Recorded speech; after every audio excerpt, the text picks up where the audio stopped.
ಹಾಗಾದ್ರೆ ಇಲ್ಲಿ 4 ಎರಡು ಕಡೆಗೂ ತಗೋಬೇಕಾಗುತ್ತೆ. 124 ನಾಲ್ಕಲೆ ನೋಡೋಣ. ಈಗ 4 4 16 ಕೆಲ 1 4 7 8 1 9 4 1 4. ಸೊ ಇದು ಸರಿಯಾಗಿ ಹೋಗ್ತಾ ಇದೆ. ಆದ್ದರಿಂದ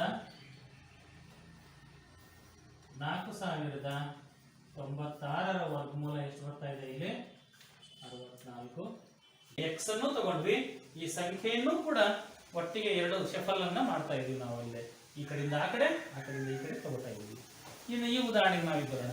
ಈ ಉದಾಹರಣೆಯಲ್ಲಿ ನೀವು ನೋಡಿದ್ರ 2y, ಹೌದಾ? ಸೊ ಇಲ್ಲೇನ್ ಮಾಡಬೇಕು? ನಾವು ಇಲ್ಲಿ ಮಾಡೋದಲ್ಲ, ಹಂಗೆ ಈ ಮೈನಸ್ y ಅನ್ನ ಈ ಕಡೆ ತಗೊಂಡ್ಬರೋಣ. ಅದೇನಾಯ್ತು? Automatically plus. ನೋಡ್ರಲ್ಲಿ 9 ಕಳೀರಿ, ಎಷ್ಟು ಬರುತ್ತಾ?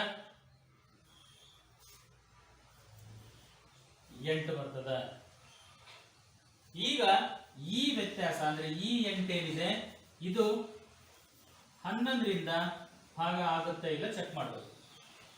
ಸೊ 11 0 0 1. ಇಲ್ಲಿ ನಮಗೆ ಅವುಗಳನ್ನ ಗುರುತು ಮಾಡ್ಕೊಳ್ಳೋದು ಕೂಡ ನಮ್ಗೆ ಇಲ್ಲಿ ಗೊತ್ತಿದೆ. ಹಿಂಗೆ ಈ ತರ ನಾವು ಮಾಡ್ಕೋತೀವಿ. ಸೊ ಈ ಪ್ರಕಾರವಾಗಿ ನಾವು ಇಲ್ಲಿ ಮಾಡ್ಕೊಂತ ಹೋದಾಗ ನಾವು ಇದನ್ನ 0 ಅನ್ಕೊಂಡ್ವಿ, ಮತ್ತಿಲ್ಲಿ 1 ಅಂತ ಅನ್ಕೊಂಡ್ವಿ, ಇಲ್ಲಿ 2 ಅಂತ ಅನ್ಕೊಂಡ್ವಿ ಅಂತ ಇಟ್ಕೊಳ್ವಿ. ಸೊ ಇದನ್ನ ಈ ಪ್ರಕಾರ ನಮ್ಗೆ ಏನ್ ಗೊತ್ತಾಯ್ತು? ಈಗ 0 ಮತ್ತು 1ರ ಮಧ್ಯದಲ್ಲಿ ಬರ್ತಾ ಇದೆ ಅಂತ ಗೊತ್ತಾಯ್ತು. ಎಷ್ಟು? ಇದೇ ಸಂಖ್ಯೆಗೆ +4 ಇದೇ ಲೆಕ್ಕಕ್ಕೇನೆ. ಇವಾಗ ಏನಾಗುತ್ತೆ? ಮೊದಲಿಗೆ 5 ಮುಂದಕ್ಕೆ ಹೋದ್ವಿ, ನಂತರ 2 ಹಿಂದಕ್ಕೆ ಬರ್ತಾ ಇದೀವಿ. ಮತ್ತೇನಿದೆ ನೆಕ್ಸ್ಟ್? ಅಲ್ಲಿಂದ +4 ಇದೆ. ಪ್ಲಸ್ ಅಂದ್ರೆ ಎಲ್ಲಿದ್ದೀವಿ ಈಗ? ಇಲ್ಲಿದ್ದೀವಿ. ಈಗ ಇಲ್ಲಿಂದ 4 ಹೆಜ್ಜೆ ಮುಂದಕ್ಕೆ ಹೋಗ್ಬೇಕು ನಾವೀಗ.